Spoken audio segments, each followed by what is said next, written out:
first of all, I've been through worse.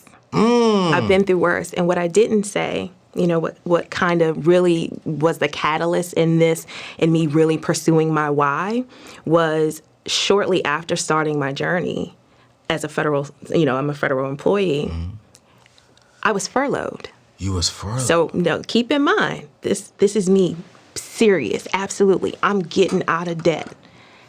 I start my journey in September 2018. By December 2018, I'm furloughed, working full time, receiving partial pay, and had no idea what my paycheck was going to look like. And during that time, it was a different administration that wasn't really all cozy with federal, the federal workforce. Had no idea how long it was going to last. It lasted 35 days. And I remember doing that 35 days. I said, when this is over, never again. No one is ever going to dictate when I get paid, how much I get paid, or my ability to be able to take care of myself. And that's really what lit the fire in me. And so, no, not a lot of people could go through all the ups and downs of a journey tackling six-figure debt the way that I had. But I've been through worse, and I've weathered all of those ups and downs, from the furlough to the tax debt to 2020 and not knowing what that was going to look like. And I'm still here. So absolutely I have joy because I didn't quit, and I now see what happens when you don't quit. I quit before. I knew what that felt like. I was going to stay broke. Ooh. Right? Ooh. But now I'm sitting here with an emergency fund. Yeah. I'm sitting here having increased my retirement, my investing, with just my student loans left. Wow.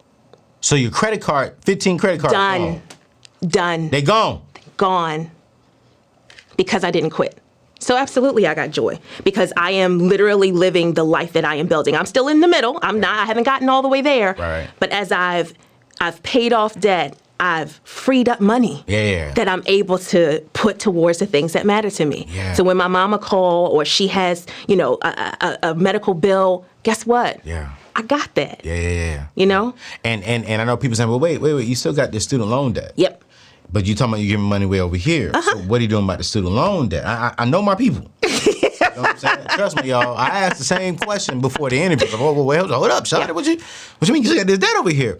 But I think that there is a good strategy that you have in place with the new red tape and the new remix of the student loan laws. Yes. That this administration has put together. Absolutely. And I like that because beforehand, I think before what this administration just did with the student loans, I would have been like, you need to be attacking your student loans, because before it was only getting approved about 1 to 2% for the forgiveness. Absolutely. But because you work in the federal government and in the public sector side, you are now, how much student loans do you have left? $133,000. And based upon the new laws for student loan forgiveness, all 100 of that will be? It'll be gone. So all they've done is they've relaxed the rules for public service loan forgiveness. So that's not subject to litigation like Biden's 10K student loan forgiveness. Right. That's not that. This is an established program, and what they've done is they've realized the program wasn't working the way it was supposed to for the people who are taking a pay cut to work in public service, right? Right. So they've relaxed the rules under this waiver that's expiring literally on the 31st. Okay. And through that waiver,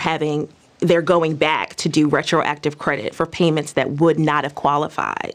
And because of that, my payment counts have jumped from maybe 30, you need 120 payments. Right. They jumped from like 30 and me needing to be in public service for at least 5 more years. Right. They're over 100 now. Over 100. And there's one more adjustment that needs to take place before the end of the year, and all my loans are going to be gone. All of them will be gone. All 133,000. So now let me ask you this question, because I teach people don't depend on the White House. Agreed. No focus in your house. Agreed. What are the possibilities from your seat that last piece will not happen? It's not possible that it won't. It's not possible. It's not possible that it won't. They'll be gone. They'll be gone. I am absolutely 100% certain that they will be gone. So the people are saying right now, okay, wait, thank God, amen. You know what I'm saying? Let's break this down a little bit more for them. How can they see if they fall up underneath the same guidelines as you? Sure. So the rule is you have to work full time for in public service for a public service organization or other not-for-profit full-time. Full-time. And Not part-time. Not part-time. Not even 39 hours. Absolutely That'd be 40 not. hours or more. 40 hours or more, and someone has to be able to attest to that, meaning someone at that organization, or multiple, because people can put together 10 years, right? From multiple organizations. Someone has to sign a form to say, yes, you worked 40 hours full-time at this place that is designated a public service organization or a IRS nonprofit organization. Submit that paperwork, and actually there are tons of tools online at studentaid.gov. They've got a tool to help you see if your employer actually is in the database. And even if they're not, that doesn't mean they don't qualify. But they have to fit those two criteria, public service or not-for-profit. All right? And they are counting prior periods of repayment. The original rules of PSLF requires you to make these payments like within 15 days of the due date, and it has to be a certain repayment plan, and you have to make the payment in full. They're counting lump sum, partial payments, late payments. So when I'm telling you it's life-changing, literally for me and millions of other people. For real. For real. So, and that's why literally my content has kind of shifted from my general debt payoff journey to student loans, because so many people get confused about all the information that's out there. They're confused whether public service loan forgiveness, PSLF, is the same thing Biden's talking about. They're different programs. Break that down. They're two completely different relief efforts. You know, Biden's forgiveness is income-based, right? Public service loan forgiveness is not. Biden's loan forgiveness is up to $20,000. Public service loan forgiveness is any of your outstanding student loan debt. So they're very different. And so I'm doing my best to get the word out, you know, on a daily basis, because there were millions of people who actually already qualified for public service loan forgiveness. They hadn't done their paperwork. And on the public loan side, that doesn't cover your private loans. No, it does not. Both of these efforts are for federal loans only. I had to say that, y'all. You did. Know what I'm saying? Because I know somebody say, oh, wait, I got private is private. Yeah. Unfortunately. Private is private. I am not a fan of student loans. Here's what I will say. If you take out student loans, the better option is always going to be federal. You know, but y'all know me. I wrote the book, Debt Free Degree. Listen, whole book about it. I wrote the whole book about it, you know, because a lot of people don't think they can go to school debt free. And I think, now, those are the people who are not willing to put in the work. Agreed. In my opinion. Oh, no, agreed. Because I think there's a lot of people out there who went to school and they just didn't know. They didn't know, you know, and it's cool. I didn't know neither, you know, and I didn't even finish school. But my sister graduated with 6 figures in debt, and they just paid it off a few years ago. You know, but I'm like, man. So if the key thing right now, and we're going to drop the information and some links in the show notes to help you all go there to fill out the application.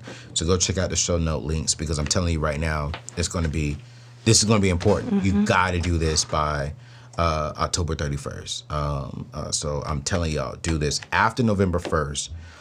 What should they do if they didn't take advantage of this? Well, we've got to prepare for student loan payments and interest to resume. The interest waiver and the payment pause on federal student loans expires on December 31st. So while there's a lot going on in the news about, you know, the lawsuit for Biden student loan forgiveness and everybody's distracted, that bill's going to come due in January sometime, right? And so the best thing you can do is, especially if you have federal student loans and, you know, private loans, you've been paying on them through this whole entire pandemic.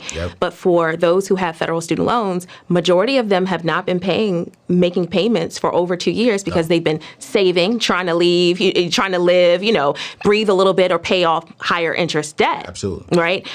So you got to prepare, and that's making sure your contact information is up to date, knowing how much you owe in total, right? And who you owe it to. So if you don't know your loan servicer, you're going to link it, but you can find that out on studentaid.gov. Then check in your budget, because hopefully you got a budget, right? Some people have experienced lifestyle creep because they haven't been making these payments over 2 years. They've been buying more, and I get inflation and the cost of everything is high, but they've been buying more, you know, because they've had this extra money in their budget. So you got to look at your budget, check your spending, make the necessary adjustments, because those payments are going to come due. Now, of course, if you can't afford to make payments, there are options. You can talk to your loan servicer, get on the right repayment plan, or request some type of forbearance.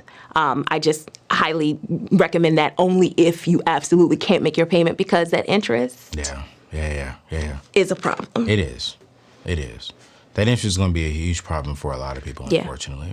But I will say they are making changes coming in July of next year that would limit the amount of events under which the interest capitalizes when it's added back onto the loan balance. So they recognize that there is a problem. They are trying to do some things. And some of just going back to public service loan forgiveness real quick, there are some concessions or relief in the waiver that they are making permanent, but that's not going to come until July, right? So there's this huge gap in which people aren't going to be able to benefit if they don't meet the waiver deadline on the 31st. But there are some changes that are coming to student loans, and hopefully they come without any type of legal challenges, because people are burdened. People can't make, they're having to make these decisions. Do I buy a home or have student loans? Do I start a family or have student loans? There are a lot of people who are crippled by this.